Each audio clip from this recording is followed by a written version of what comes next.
सहज बोलणे हितोपदेश करुणी सायास शिकविती काय द्यावे त्यासी भावे उतराई ठेविता पायी जीव थोडा तुका म्हणे वत्स धेनुवेचे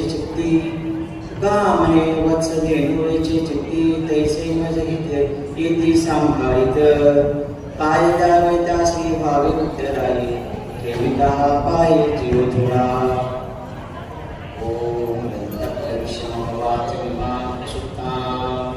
संजीवयत्यखिलशक्तिधरा सुधाम्नां अन्याञ्च हस्तचरणश्रवणपराधीं प्राणां भगवते पुरुषाय तुभ्यं महायोगपीठे तटे भीमरथ्यं वरं पुण्डरीकाय दातुं मुनीन्द्रैः समागततिष्ठन्तमानन्दकन्दं परब्रह्मलिङ्गं भजे पाण्डुरङ्गं पाण्डुरङ्गा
का चोरावे वारो दिलेला निसृस्तविला विसरे जैसा. संत ज्ञानेश्वर माऊली म्हणतात, कृतज्ञावर उपकार केला चोराच्या हाती दिलेलं भांडवल व मूर्ख माणसाची केलेली स्तुती हे सर्व विसरून जातात.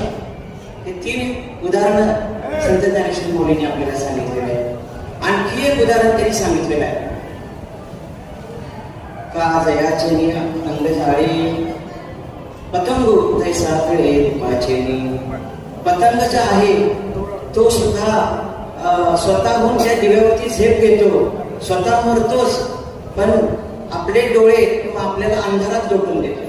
हे दुसरं उदाहरण माऊलीने सांगितले. कृतज्ञ जो आहे तो नुसतं विसरतच नाही, उपकार केलेले विसरतच नाही, तर तो अपकार सुद्धा करतो.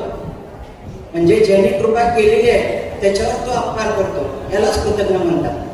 कृतज्ञाचं जर बद्दल सांगायचं झालं तर महाभारतामध्ये तर कृतज्ञाबद्दल असं सांगितलेलं आहे की कृतज्ञ व्यक्ती जर मेला तर त्याच्या प्रेताला कुत्र्याने सुद्धा शिवू नये किंवा स्पर्श करू नये. कारण कुत्रा सुद्धा प्रामाणिक प्राणी आहे. तो आपल्या मालकाची भाकरी जी खाल्लेली आहे त्याला जागा राहतो.